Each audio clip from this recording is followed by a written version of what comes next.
Miss Barbie Fortesa and David Licauco, abay lilitaw na ang pinakabago at mga nagbago sa kanilang dalawa. But before that, if you haven't subscribed yet to my YouTube channel, please don't forget to like, share, and subscribe at hit mo na rin ang notification bell for more showbiz updates.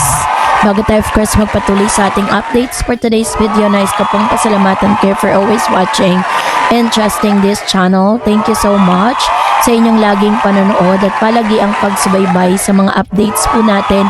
Maraming salamat po. At ngayong araw, eto na, pag-usapan po natin dahil marami pong mga nagbigay ng kanilang komento patungkol po sa ating latest updates. Magbasa tayo. Unahin natin si Miss Gina Hombo. Sabi niya, "Good PM po, nanood ako sa channel mo ma'am. Sana wag niyo pong basahin yung mga comment na di magandang pakinggan, lalo na tungkol sa Barda." Okay ma'am, I understand po.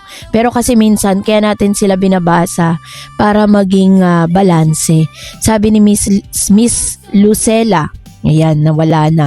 Sabi ni Miss Elvira Palo, ang galing talaga ni David sa negosyo at sa acting skills niya. Sabi ni Miss Maria Milo, yes, amen po Lord, bless us in Jesus name, help, guides and protects us always, thanks God, amen po Lord. Ayan. And another, sabi ni Miss Web Frida Jamili, sana maging maingat, masama si David pagdating girl. Ayan. Sabi ni Kylo, sa totoo lang, bagay na bagay ang Barda. Pareho silang hardworking at family-oriented. Low-key lang ang take ng Barda. Obvious na ang Barda. Bakit nila ginagawa ng issue si David? Di na kayo naawa kay David. Sobrang busy nung tao. At kita niyo yung reaction ni David nung tinanong about doon sa allegedly girlfriend. Medyo nainis nga eh. Kita na di gusto ni David yung mga fake news. Halatang si Barbie ang gusto ni David kasi magaan at positive ang aura at ugali ni Barbie. Na-influensyahan si David ni Barbie to enjoy life. Ayan. So, salamat po. Actually, may naririnig nga po ako mga interviews with regards to that na parang natanong si Mr. David Licauco sa allegedly or di umano'y girlfriend nito, the non-showbiz girl. Pero parang imbis na ma-excite si David, parang mas lalo siyang ayaw niyang natatanong siya, or should I say, ayaw niyang pag-usapan. Sabi ni Miss Yani Robles, halatang pinag-iwalay ang Barda. Gusto nila kasi ipasa si Bibi sa iba at David. Doon kapag kinagat si David sa isang babae na kalab team up, suportahan nila at Bibi parang alas lang kung kani-kanino na i-partner plan nila yan. Sabi ni Miss Joy, for me, Sister Ma'am Dareds, okay lang, hayaan na natin sila. They will grow. Si B naman keep on saying she's single and David is not sure. Better na din na ng efforts ang lab team ng Barda. Kung may darating okay, wala, fine, dahil doon naman natin makita ang truest acting talent nila, which is true, diba? So ito na yung ilan sa mga ganap naman ni Miss Barbie Fortesa, kung saan namataan po siya sa kaarawan ni Miss Boots Ansonroa. At kitang-kita natin na kahit hindi mga ka-age ni Miss Barbie Fortesa ang kanyang mga kasama, talagang talagang game na game siya sa mga party, diba? At kitang-kita natin na kaya ni Miss Barbie Fortesa na pakisamahan kahit sino pang mga actors and actresses. Pinapakita niya rin dito na talagang napamahal siya kay Ma'am Charo, tsaka dito kay Miss Madam Boots Ansonroa. Yan po kasi isa sa mga magagaling sinasabing feelers of Philippine showbiz, no? Sila na po yung matatawag na masasabi nating mga talaga yan, mga magagaling, no? At masasabi nating may pangalan na sa showbiz. Kaya naman napaka-bless si Miss Barbie na napabilang siya sa movie ni Miss Boots and Miss Charo Santos. At eto na, pag-usapan natin naman si Mr. David Licauco, kasi meron pong mga nagsasabi na dun po sa kanya pong acting prowess at acting career ngayon, meron pong mga parang mannerism si Mr. David Licauco na pinatanggal at pinaalis, no, sa kanya. Si David nga Licauco ay isa sa sinasabing pinaka-popular at pinakamatagumpay na aktor sa kasalukuyang panahon sa Pilipinas.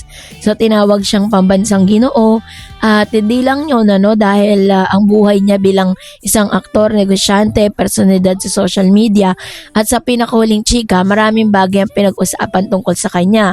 Kanyang bagong serye, mga mannerism na pinuna ng ilang netizen at press. Pati na rin kung paano niya hinaharap ang kanyang career at personal na buhay. Ito ang kabuang report na sinundan ng pinakamainit na balita at detalye. Sa pinakabagong balita sa entertainment scene ay muling nasa spotlight si David Licauco dahil sa kanyang bagong role sa primetime action drama series na Never Say Die. Ayon sa Philippine Star, ang serye ay parte ng GMA Prime lineup at ipapalabas simula Feb 2, 2026 tuwing gabi pagkatapos ng Encantadia Chronicle Sangre. Ito ay isang serye na may halong action drama at societal theme na inaasang maghahamon sa mga manonood sa pananaw nila tungkol sa mga tunay na isyu ng bansa. Sa naturang serye, ginampanan ni David ang karakter na si Andrew Dizon, isang investigative journalist na nagsisikap hanapin ang katotohanan sa harap ng mga balakid at panganib. Pinakita ng mga teaser at interviews na hindi lang basta aksyon ang pinahugutan ng serye, kundi pati na rin ang paglalahad ng mga realidad tungkol sa kahirapan, katiwalian at iba pang suliranin ng lipunan. Sinabi ni David na ang kanyang mga linya sa serye ay mas mahaba at nangangailangan ng mabilisang pagsasalita, isang malaking hamon para sa kanya. Hindi raw basta-basta ang pagde-deliver ng emotional at intense sa monologue sa harap ng kamera, lalo na kung sakaling nasasama pa ang pagkilos at pag-arte ng sabay.